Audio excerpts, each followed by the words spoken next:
All right, greetings. Welcome back to Blackbird News, where everything is connected. How y'all doing? Oops.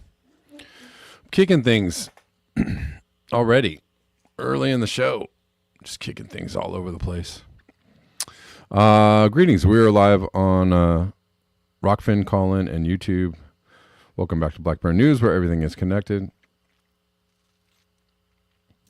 And how y'all doing? Human Love Solidarity says there's a YouTuber with 178,000 subs that has a show at the same time as BBN. Well, it ain't BBN, I can tell you that much. But that's all good. Lots of people have shows at the same time I'm doing. We're all here. That's all that matters. The funny thing is, I can't get 178,000 subscribers. They won't let me. I tried. You know, I'm on YouTube for the laughs.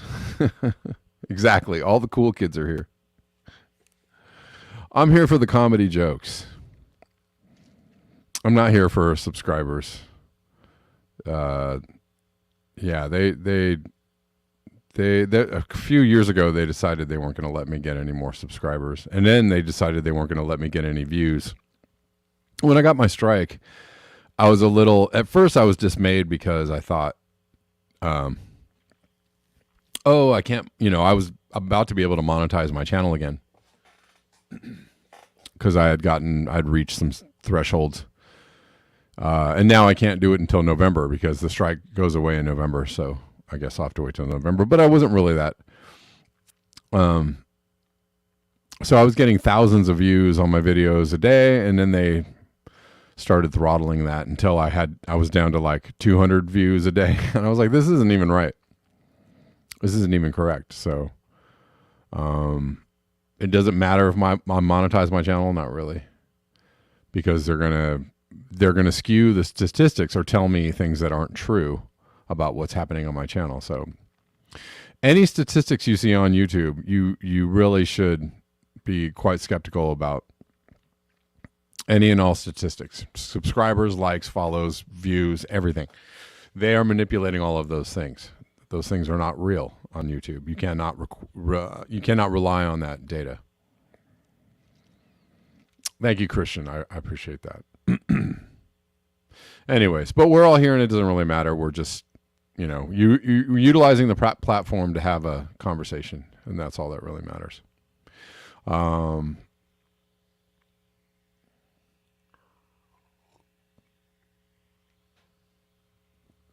Anyways, let's start from with this.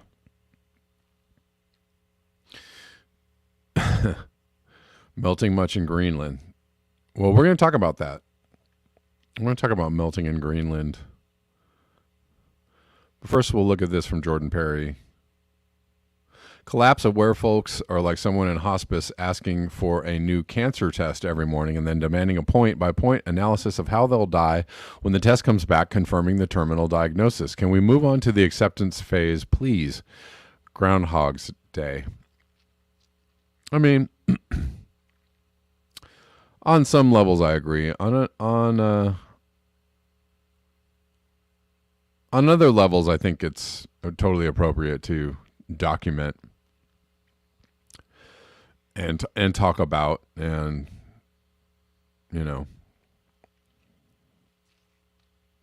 commiserate. I don't know, or whatever. I think it's completely acceptable to have a conversation.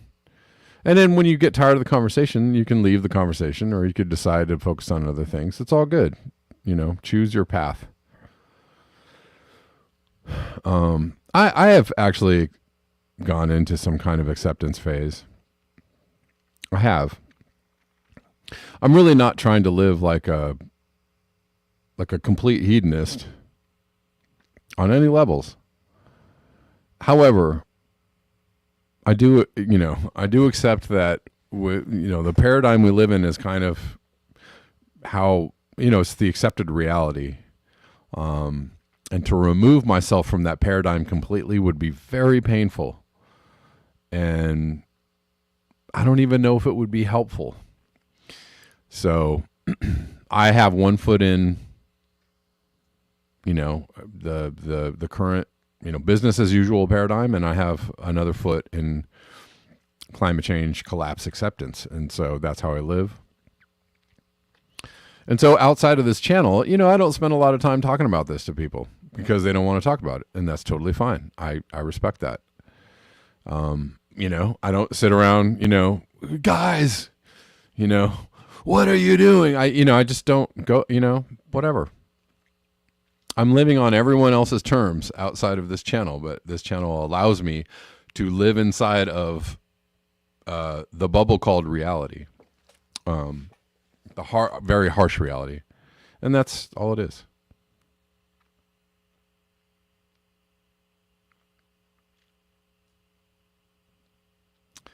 Going South says, my denier friend had just returned from hiking and told me global warming had stopped. It just stopped. Greenland had the biggest ever September melt day. Right. Yeah. Okay, we're going to get to that.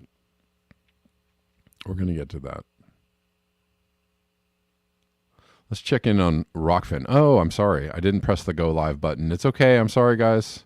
We are live. I didn't press the button. I apologize. Judy. It's okay, though, because the go live button allows Rockfin to start the stream, but everything that from the moment I pressed go, it picks up everything from then. So when you go back to the replay, everything from the very beginning will play on Rockfin. So it's okay. But I apologize, guys. Sometimes I can't remember every single button to push. But I'm here. And hopefully the rest of the people will be here too. Oh, I want to go back to this article I was reading yesterday. Good stuff in here. I didn't really have time to go through any deeper than I did yesterday, and I don't have time to read the whole thing today. But I want to go back and hit some high points. Again, how many people can live on the planet? Oh, what's the title of this? How many people can Earth handle? And we'll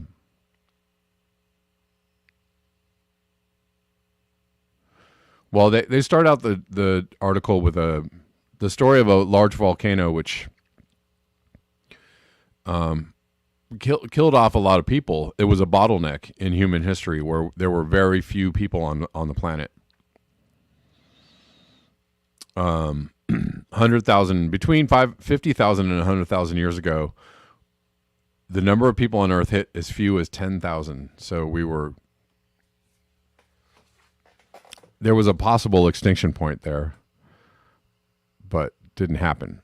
Now we have 8 billion. But let's go through. I read a couple things, interesting things yesterday, and I just want to read a couple more today. They found some ancient texts in Iraq, in the Mesopotamian, from the Mesopotamian era. Anyways, they talk about a poem, describing the Great Flood, which is in the Bible and also in many other ancient stories, as Joseph Campbell and other people have pointed out.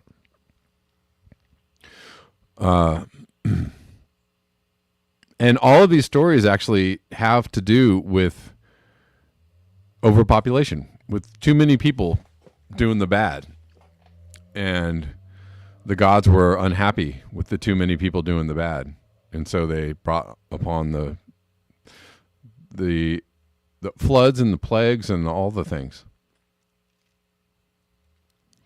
So maybe God doesn't want us to be overpopulated.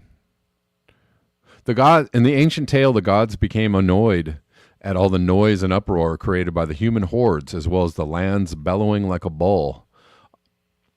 due to the stresses they were put under by our species' demands. The god of the atmosphere, Enlil, decides to unleash a few hazards to bring numbers down again, contriving plagues, famines, and droughts to arrive at regular intervals of 1,200 years. Fortunately, another god saves the day this time, but then Enlil plans a great flood instead, and the classic tale of the boat building ensues.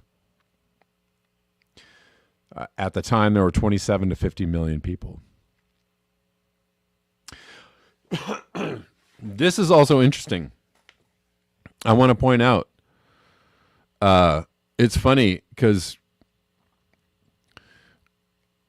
there are libertarian scholars out there, one of them being the Grand Theft World people that often cite Plato, how they like Plato so much, right? Plato, philosopher of the Republic, etc. So, but Plato was actually a Malthusian. Plato understood that rabid, just unchecked consumption and population growth was a bad thing.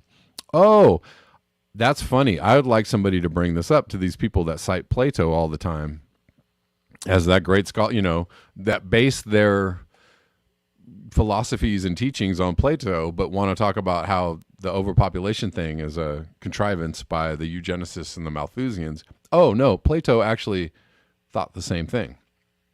Why? Because he could see physics. Because he could see reality. But that's conveniently left out of these folks' narratives. Interesting. Right? Isn't that interesting? The philosopher Plato had some strong views. After a period of rapid growth in which Athens' population doubled, he lamented, "What is left now is like the skeleton of a body wasted by disease. The rich soil has been carried off, and only the bare framework of the district is left." Not only did he believe in strict population control, Plato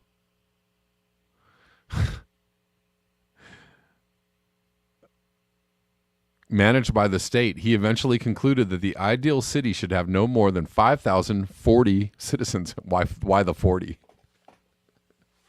That's a funny number.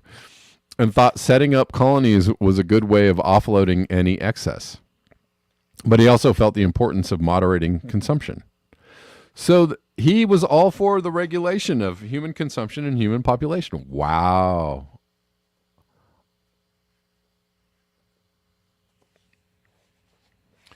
And, if you want to if you want to go to the Bible, the Bible says lots of contradicting things, right? Like go forth and be fruitful or multiply and all that stuff. But they also have a section where they're like, hey, we're going to bring on the floods because y'all, I guess in the Bible it was because, they felt that man was evil or the people were doing the evil. But in this other ancient text, they were saying too many people doing too many things, using too many resources. Very interesting. Enter Thomas Malthus, an English cleric with a penchant for pessimism. In his famous work, an essay on the principle of population published in 1798, he began with two important observations: that all people need to eat and they like to have sex. Come on now. Is he wrong? Is Thomas Malthus, is he wrong? That's called realism. When taken to their logical conclusion, he explained, these simple facts would eventually lead to humanity's demands to outstrip the planet's supplies. Population, when unchecked, increases in geometrical ratio. Subsistence increases only in arithmetical ratio. A slight acquaintance with numbers will show the immensity. A slight acquaintance with numbers, that's funny, will show the immensity of the first power in comparison of the second, wrote Malthus. In other words, large numbers of people lead to even larger numbers of offspring in a kind of positive feedback loop, but our ability to produce food doesn't necessarily accelerate in the same way.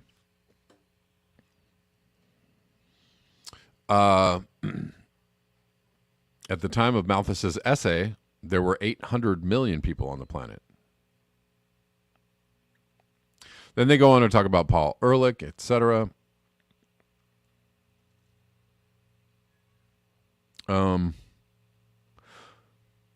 Anyways, I thought that those. I just want to read those things, those parts of the article. I thought that were very interesting. Is there any other things in here that I wanted to point out? I know we talked about this yesterday, but I thought this was a really good article. Oh, they talk about reaching peak human in 2070 or 2080, that we're going to reach around 10 billion people, and then the population is going to decline. But I personally don't believe we're going to reach 10 billion. I just don't think it's even possible.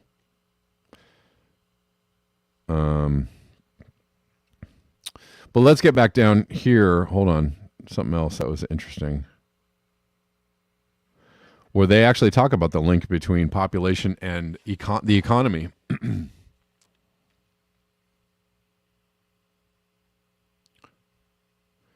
Hold on. See if I can find it. Oh, in Singapore, they are urging people to have babies because the fertility rate has dropped so low. And this actually supports my idea that the depopulation agenda is bunk. There isn't a depopulation agenda. Now, is there an expendable human agenda? Like they don't care whether you live or die? Sure.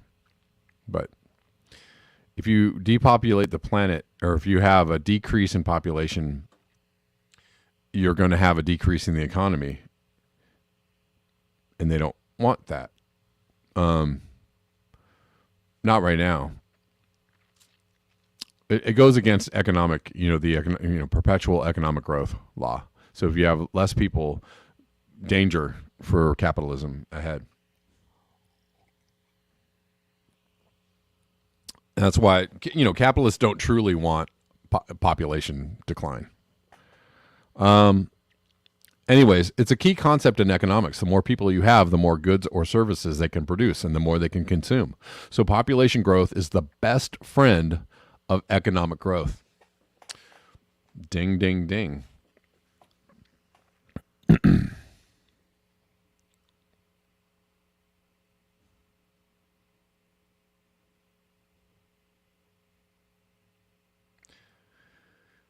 Anyways, also in Japan, they have a declining fertility rate.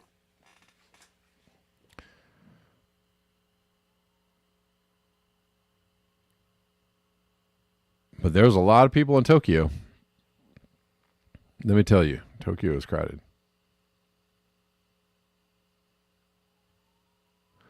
Judy Truitt says, is the fertility rate dropping because people don't want babies or can't have babies? I would say both. Probably more so that they don't. Well, it's generally in more developed countries is where the population rate rate is falling. People choose, because people have more options in life. Education, they get a job, or they have, things they want to do before they have children. So they put it off until later, and they have fewer children when they do that. Right? So instead of having 6 children when you're 18, starting at 18, a lot of people have children, all the time. And a lot of societies, they don't have children until they're 20, 30, 40. I didn't have my first child until I was 35.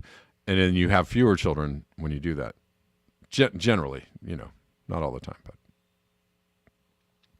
Yes, Gene, the best friend of economic growth is also having people with enough money to buy your stuff. Sure.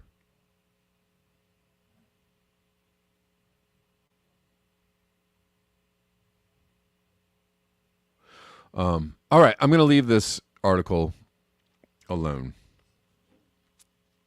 I just want to go. Those are some points I wanted to check out. But we've got more. More things. This is an interesting graph. And I saw this graph yesterday in conjunction with what Dan Rather was saying.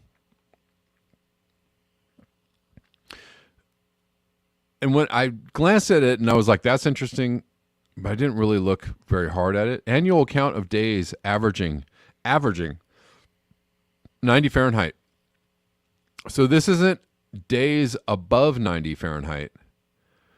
So you take the high temp and the low temp. This is an interesting graph because it takes into account low temperatures.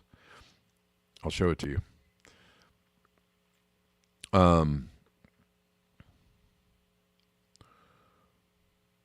So you take the low temp and the high temp, and then you average them.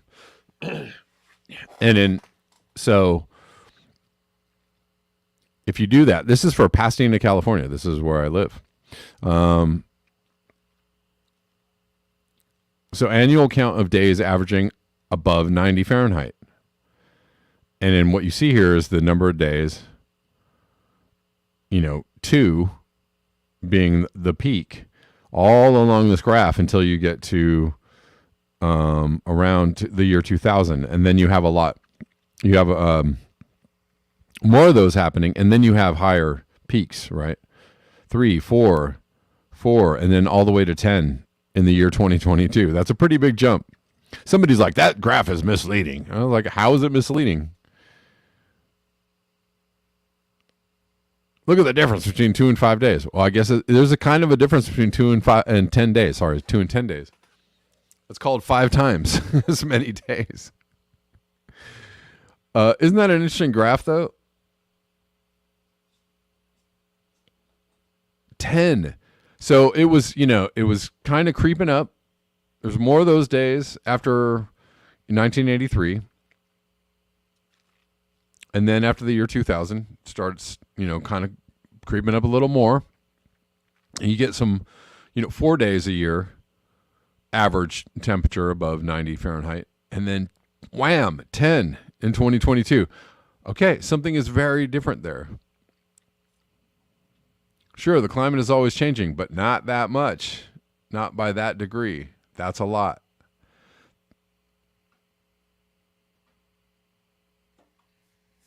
Anyways. 10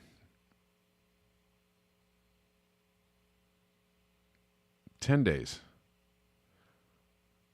And that takes into account, I like that graph. I like that because it takes into account low temperatures, right?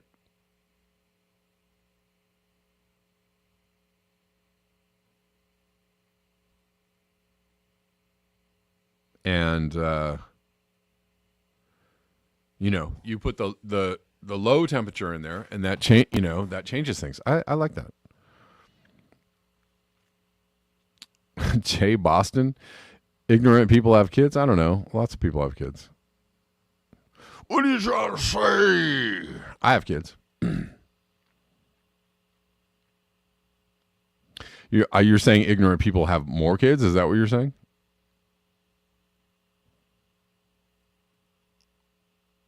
I don't know. I don't know about that one. It would seem that in developed countries, there are various reasons why people don't have kids. A, education. B, availability of contraception. Cultural, reasons. There's just lots of reasons. And also advancement in technology means that people stay alive a lot longer. And you don't need to have a bunch of kids to work on the farm and all that kind of stuff, right?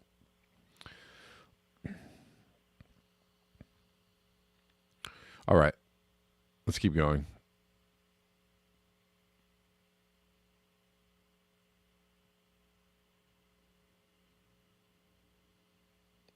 Let's keep going. All right. So, wait, where are we going? Okay, let's do the Greenland story because we were talking about it.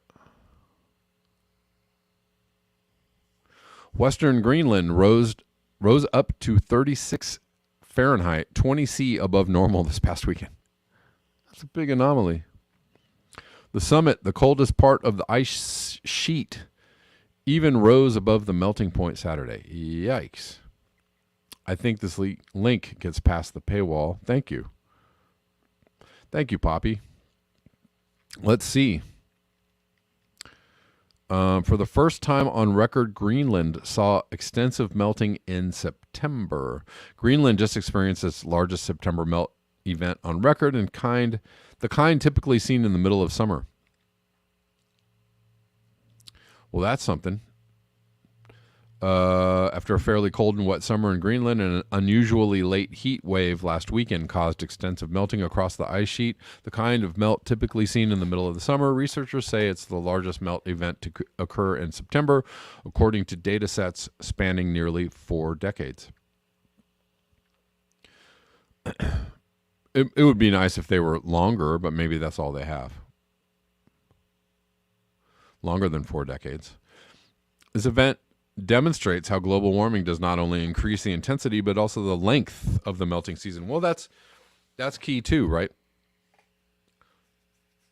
I hear a lot of people poo-pooing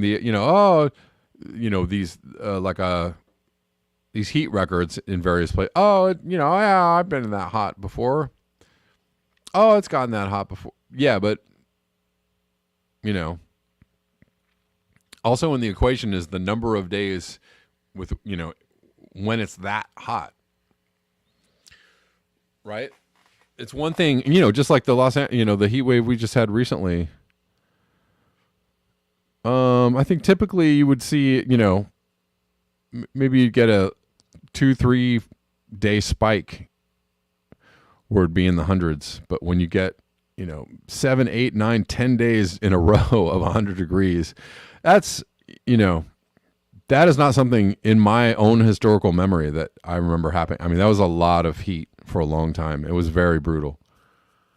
You just have longer heat waves. You have more days above 90 or above 100. Same with, Phoenix, Arizona, etc. Those are other equations to take into account.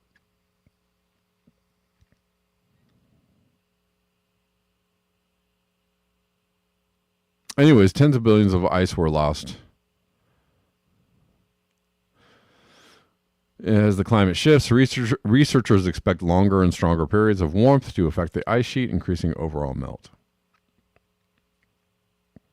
Between Friday and Monday, several weather stations recorded their maximum air temperature for the entire year. Parts of western Greenland rose as high as 36 degrees Fahrenheit, above normal for this time of year. The summit, traditionally the coldest part of the ice sheet, even rose above the melting point Saturday, according to NOAA observations at the National Science Foundation Summit Station. 36 degree anomaly. I mean, imagine that. Imagine that where you live. That's a pretty big spike, right? Let's say, usually it's like 85 here. As 120 now. It's a big spike.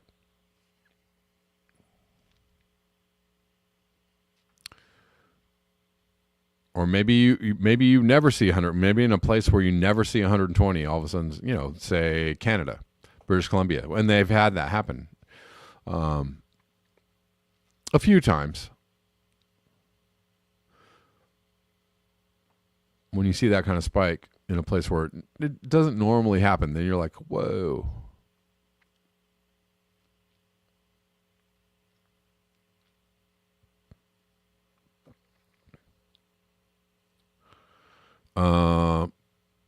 Okay. And we got a big old chunk here in this graph. Greenland melt extent during the 2022 warm season. Whammo. Can you all see that? Whammo.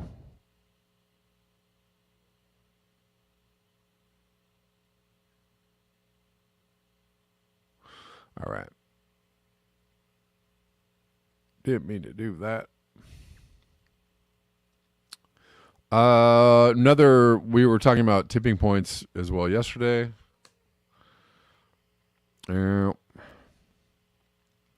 Tipping point is not a future scenario, but rather a stage already present in Brazil and Bolivia due to deforestation and degradation. Savannization is already taking place in both countries, meaning they're turning into savannas. I had a hard time saying that. So tipping points already reached. Swaths of rainforest have reached tipping point. Environmental destruction in parts of the Amazon is so complete. Swaths of rainforest have reached tipping point and might never be able to recover.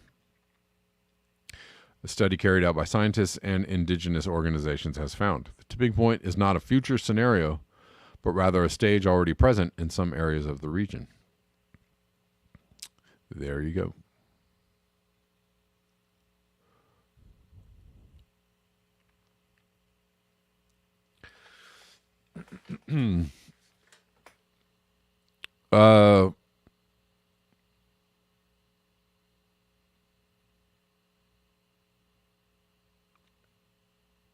Sorry, I'm just reading this a little bit.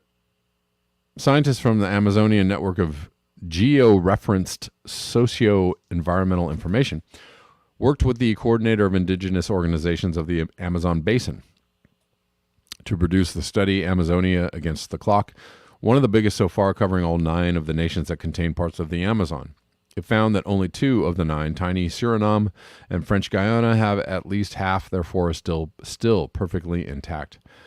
In other countries, there is between 26% and 43% of forests perfectly intact, while between 2% and 25% of rainforest has been lost with degradation of some remaining forest. Amazonian indigenous organizations representing 511 nations and allies are calling for a global pact for the permanent protection of 80% of the Amazon by 2025. And why not? I know a lot of people are going to be, no. Why not? The 80% target is a massive challenge, given that only 74% of the original forest remains. Urgent action is needed, not only to protect the forest still standing, but also to restore degraded land and get back to the 80% level. To go back to what, I'll stop it there, but to go back to what we were talking about a few days ago about how much, wilderness or intact ecosystems does it take to support one human being, if you want to relate everything to humans.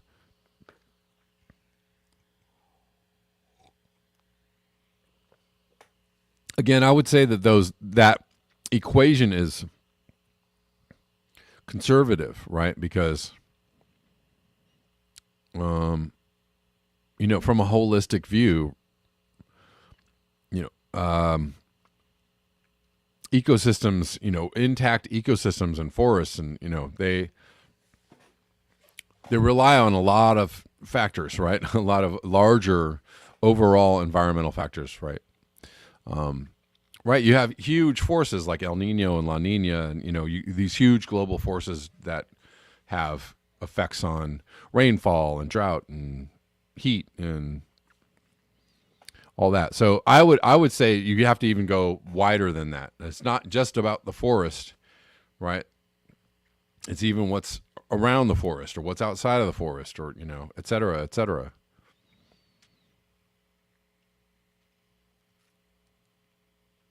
Just like you have global forces melting the Greenland ice cap, right? It's not just about the Greenland ice cap, right? So other things are going on the planet that factor into the health of one particular region or one particular ecosystem. I hope you get my point. I think you do.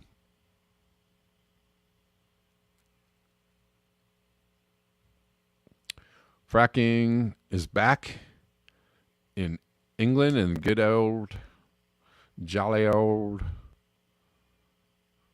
England. Why? Energy Energy independence.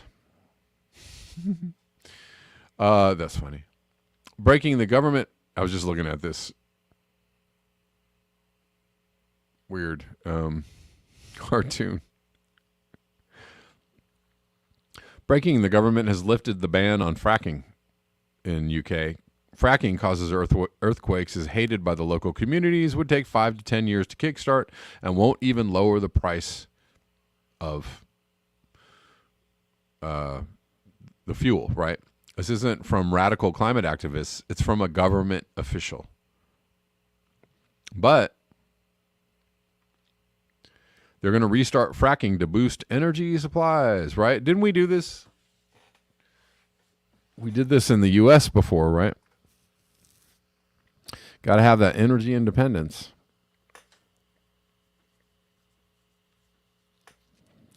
You know, or if you have a spike in energy, oh, we can't do it. Wouldn't it make more sense to, you know, have we seen any articles about they're ramping up solar power? Not that I'm a fan again, but still, they're ramping up wind power, solar power, wave power, something, anything. We're going to ramp it up. We're going to put it online immediately in order to combat these high energy prices. Has anybody seen any of that? No, they're like, Biden's like, can you guys pump some more oil? And in the UK, they're like, how about some more fracking? Or, I don't know, maybe we should get some more drilling platforms out there. Like, that's their immediate answer. I don't know. Maybe they just know this, you know. Maybe there's no good answer, I guess is what I'm getting to.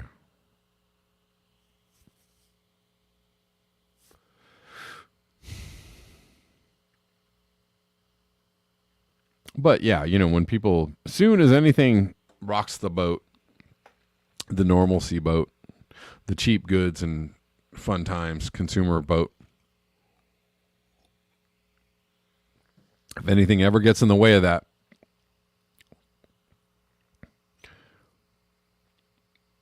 well, we need to just crank up the things we've always been doing. Let's go back to the things we were doing before and crank them up. Let us not go forward. Let us go back. Let's not look for new answers or new ideas. Let's just go back. From Whitney Webb. Just a quick talk about Bill Gates and his green revolution, green agriculture, exportation. You know, yeah, I mean, it's fairly obvious that some people like Bill Gates and others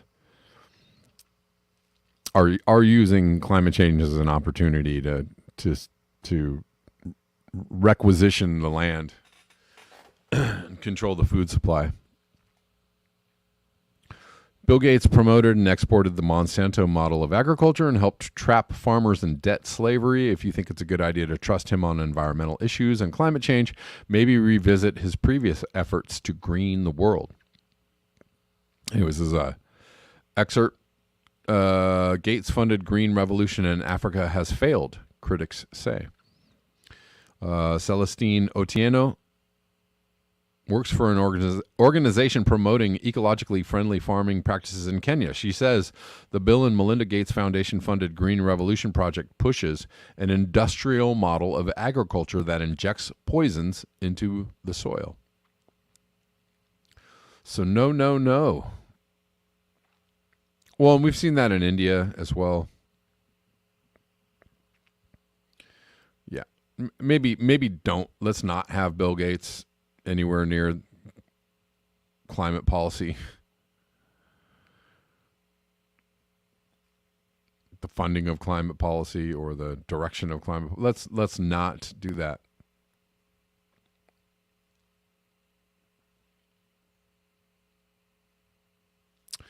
All right, so I'm going to jump off of YouTube. Thank you so much, YouTubers. I appreciate you hanging out with me each and every day. I will most likely see you tomorrow. at noon Pacific. Where are we? And I'll do the rest of the show on Rockfin.